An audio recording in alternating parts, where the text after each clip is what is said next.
nze singa abantu banjagala nnyo abantu bankubidde amasimu Tumukunde simanya kulumbi ate tabalira ddala Tumukunde okulumba nze tabala kubanga tukita contempt card gugenda obuuze Besigye omugambe nti Mirundi ayogedde kyajaga Mirundi yani kakati Tumukunde byaleese nti number first family number ki yes why tubuulireyo mu Africa first lady yali minister mukutamali soko nileko agwawuliriza General Henry Tumukunde yagala kwesimba okukweza mu ndamugonga lati Uganda eranga empapulazi yamaze okusaba okulaba ntenga gena maso kyayogeddemu ekirimu amagezi agambe okwebuuza ku bakole nti obwa president si bwa Museveni anybody can yes but the problem are you a relative of Museveni. It's very important. Naye mbadde nnyonnyola kiri how do you expect Mirundi obutayogera ku Ministry of Education? That's their problem. Mbu intimidation. Nze bajja ne bagamba mbwe yavuma first lady ne president eraga n'ovuma mukyala wange kyenjogedde kirala ng'oyo omukampita mmere bwawanika ebipande mu kibuga bwawanika ku nabusaayi waggulu bwawandiika mu mawulire mbu ye mugezi nnyo okusinga sezaala yawandiika ekitabo kyawunyira mu bookshop. They don't know how they are hated. Kati Tumukunde yes they are isolated baabala bubi baakuba buli muntu yenna ne balya nakati bakyabala bubi buli we bali wonna sente kusolooza sente kukola ki nti bafune sente za campaign. They have a wrong perception nti money works. Gujoga nti abakazi abasibuka tebamanyi bizigo byebabigula ng'ate abamu bagagga nnyo baagenda ne beerimba and you see mulimu ebintu byemukola n'ebitakoleka. Tumukunde yennyini mutaani we yeesimbye Lukungiri naye azze ku bwa president arrogance owakuteesa amulesewa mbadde manyi nti nga ye Munnayuganda naye alina nedda ebintu ebimu mwerekeramu nkubuulidde nti is it normal mu liberation revolutionary political parties zikolebwa. Galanga was a general, Rebecca was a general, Mashero yali president nga mukazi we minister of education balwana tomujja kola iti ya kulwana Gundi Mandela yali president naye abukana ne mukazi we yasigala wa social services. Kakati mu Uganda Tumukunde kyatategeera kyava overlooking ntukuteesa member of first family Tumukunde member of first family Gundi omuko naye alina lolo jajja awambe. We have to discuss about you because you are involved in public life. Bwetaba mazina genchima kati yasikeyalinga don't scare. Look what the problem nze Tumukunde adeta naba nakujja kana katabo kaddi ayira okufa and nobody can intimidate me. Nabeera mu state house emyaka 14 ne babireeta navumye fasi nalinja okubatta nalinja okubakulwana ekinuma sattako message kugenda nalinja kale message egende ku kitebe ky'obujozi ekikulu be ku baana abo ne mutta Tamale Mirundi obukambe bwayo. Yes no balina ki namuna boyo nga yininga to yalumwe bwobera sabu ofuka bwasamula sabalizo wasekanisa bwawasa omumbejja ofuka katikiro nojoga abantu nobajoga bajijjeko balabe beko omuba mwaso omuntu program ze bali bazijjako. Sinka I don't need to be in government to get money. Sijoge bwatoyinza kunjoga benjo kulaba nga badduka bali kabangali obasubira nti wali yes bwe baba tebeddako to take a profile bakabangali tola bekonga bali kabangali bajikanga badde konga embuzi ennumi everywhere take a profile naye toyinza gamba nti kuteesa yali atonejje okero lutwa alumba nadduli eri mu Luweero. That's arrogance at the highest level. Nti olese muwalawo ng'omuyimpozinze ku bantu. Tamale obusibu bwone Tumukunde kujja kuvuganya president Museveni. Mbabuulira ndabagamba wano nti mujja kubalaba nga bazze aba first family. First family fears are justifiable ne bawagira. Nimbaga nti embeera gye balimu mujja balaba nga bazze. Nakuwandikira naye kugamba ti first families everywhere are preoccupied with the fight to protect power through elections, defeat or death of the incumbent. Due to panic, which is inevitable, members of the first family have devised means to ensure that the power does not slip through their hands and control. One way to retain power is to have close relatives in the government or the ruling party. Ono mukochi yali ayagala atule ku executive kuteesa kyayagala atule ku executive. The one way relative bajja ne batuula mu ruling party okusobola okunyweza obuyinza bwabwe kuba baba bafeirinze tuli ku route. Once you fail to look route, move inward looking as they are now doing. They don't trust anybody. Kutesa must impose a daughter in December. Gundi Tumukunde must impose a son in Rukungiri. Kirimo bukyama okusembeza omwana Nanti nkubuulira muganye mu magye muyina ya muganye okulikulutinga nti Archbishop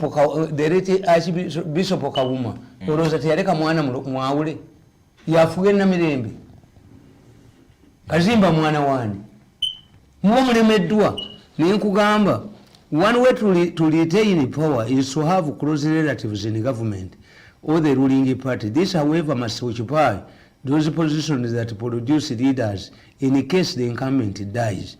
In Malawi, the late president Wamutalika ensured that his brother was in a position to succeed him when however, the constitution did not provide for vice president.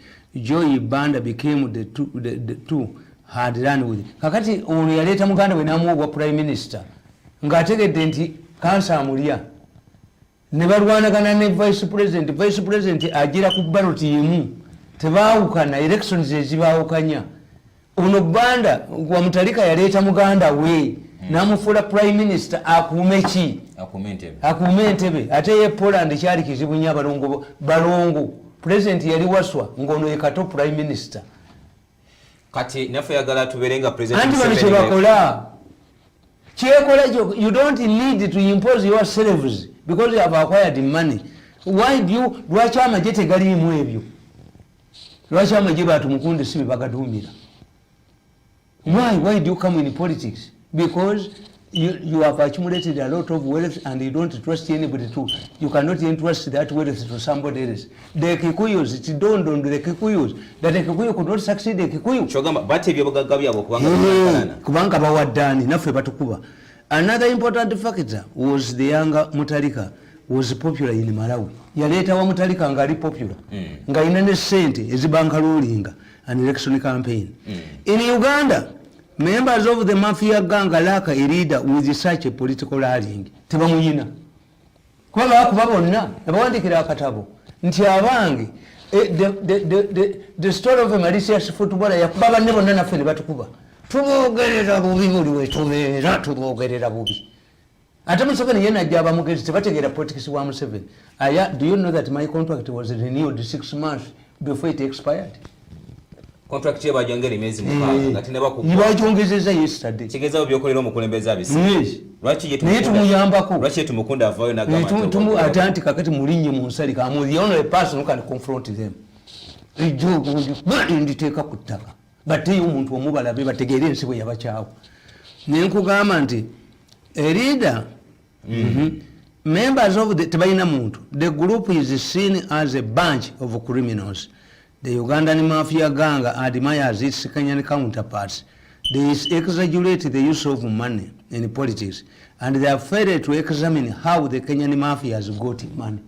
Bano oyagala kubba bus era ye member wa family omukyala ayagala okuleta bus mu Kampala ajjeko abantu emirimu doli kuteesa yajja nabuzaako abantu emirimu kakati mwe nti ebivu manya gundi kalusu taliyo mumucreate nti mufune sente olubu bawa bilioni 14 nelwamirama wa family akubye sempi gyamujje mu kintu ogambye abali mu basi ba family abakalusu ba family gwe lino lyo yitejoga mukulaba nti lisobola okukomezebwa anti kyenkubuulira nti batidde bali badde muliyo estate business batya ate sikowa si ba Toyota bazaalibwa ne Museveni si basale abako omukasikira atya sezaalawo alina omwana kaganda nkugamba the Kenyan mafia were helped through a grant by Britain and West Germany with £500,000 to enable President Kenyatta's government buy assets.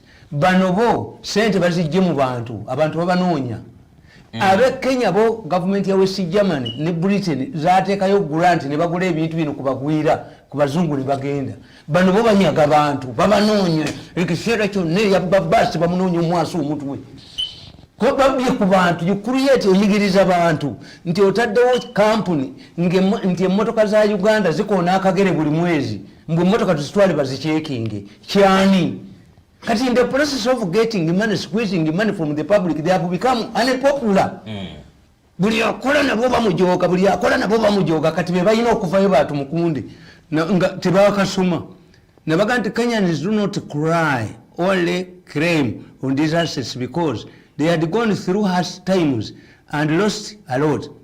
On the contrary, the Ugandan mafia has stolen from the poor some very formidable groups like taxi drivers, market vendors, whose land has been grabbed, no, the tormentors, and are paying for their blood. Tumukunde, abantu bebugere yabasasula sente ezettaka.